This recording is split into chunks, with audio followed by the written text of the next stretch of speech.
Jadcherla BRS అభ్యర్థి లక్ష్మారెడ్డి నియోజకవర్గంలో ముమ్మర ప్రచారం నిర్వహిస్తున్నారు. ప్రచారానికి సంబంధించినటువంటి అంశాలు, గెలుపు అంశాలు ఆయనతో మాట్లాడే ప్రయత్నం చేద్దాం. ఏంటి సార్, ప్రచారం ఎలా సాగుతుంది? బాగుంది, చాలా బాగా నడుస్తుంది. ప్రజలంతా డిసైడ్ అయినారు, మళ్ళీ ఒకసారి బీఆర్ఎస్ పార్టీ ప్రభుత్వం కాలేదు, సీఎం కేసీఆర్ కావాలని ఆలోచిస్తూ ఉన్నారు. అంటే ప్రభుత్వం చేసిన పనులు ప్రజలకు అర్థమైనాయి. గతంలో ప్రభుత్వాలు ఏం చేసినా ఈ ప్రభుత్వం ఏం చేసింది అనేది ప్రజలకు క్లియర్ అర్థమైంది.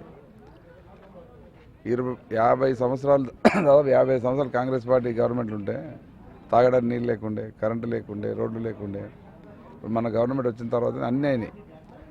వాటర్ ప్రాబ్లం పోయింది, కరెంటు మంచిగా వస్తున్నది, రోడ్లు మంచిగా అయినాయి, డ్రైనేజీలు మంచిగా అయినాయి, అన్ని ఫెసిలిటీ కలిగినాయి. ప్రజలు ప్రశాంతంగా జీవనం గడుపుతూ ఉన్నారు. మరి ఇటువంటి ప్రశాంతత ఇట్లా కొనసాగాలంటే మళ్ళీ ఈ గవర్నమెంట్ రావాలి. ఈ అభివృద్ధి సంక్షేమం కొనసాగాలంటే ఈ ప్రభుత్వం రావాలని ప్రజలు డిసైడ్ అయ్యారు. అంటే 6 గ్యారంటీలతోటి మేము జడ్చర్ల అసెంబ్లీ సెగ్మెంట్పై జెండా ఎగరేస్తామని చెప్పేసి కాంగ్రెస్ ధీమా వ్యక్తం చేస్తుంది. ఏం చెప్తారు దీనికి? 6 గ్యారంటీ అనేది ఎవరు ప్రజలు నమ్ముతలేరు. ఎందుకంటే మొన్ననే కర్ణాటకలో 5 గ్యారంటీలు చెప్పి బయటపడి తర్వాత ఏం చేస్తారనేది ప్రజలకు అర్థమైంది.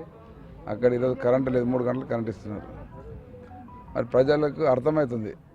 అటువంటిప్పుడు 6 గ్యారంటీ అనేది అసలు నమ్మట్లేదు. ఎందుకంటే కాంగ్రెస్ వాళ్ళు చెప్పే ఒకటి చేసే ఒకటి చెప్తారు, ఓట్లు వేసుకుని బయటపడతారు తప్ప ఏ పని చేయరు. ఇంకోటి వాళ్ళు ఇప్పుడున్న రాష్ట్రాలు ఎక్కడ చేయట్లేదు, అక్కడ చేయండి ఇక్కడ ఎట్లా చేస్తారని ప్రజలు అర్థమైంది.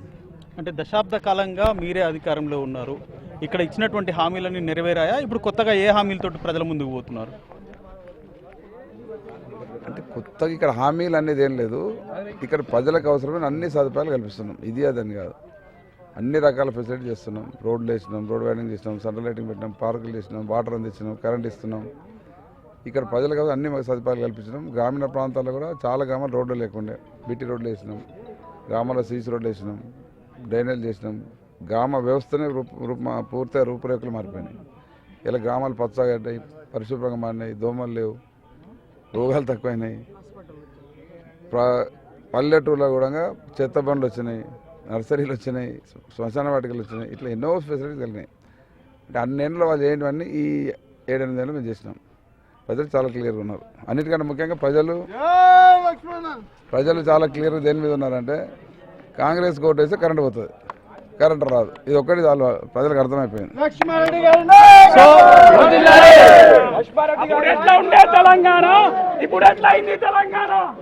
సో మొత్తం మీద జడ్చర్ల నియోజకవర్గంలో ప్రతి ఊరికి పోయినప్పుడు, ప్రతి వార్డుకు పోయినప్పుడు మంచి రెస్పాన్స్ వస్తుంది. మళ్ళీ తనకే విజయావకాశాలు ఎక్కువగా ఉన్నాయని చెప్పేసి లక్ష్మారెడ్డి అభిప్రాయపడుతున్నారు. అయితే అభివృద్ధి కొనసాగాలంటే ఖచ్చితంగా మళ్ళీ బీఆర్ఎస్ ప్రభుత్వమే రావాలని చెప్పేసి ఆయన స్పష్టంగా చెప్తున్నటువంటి పరిస్థితి.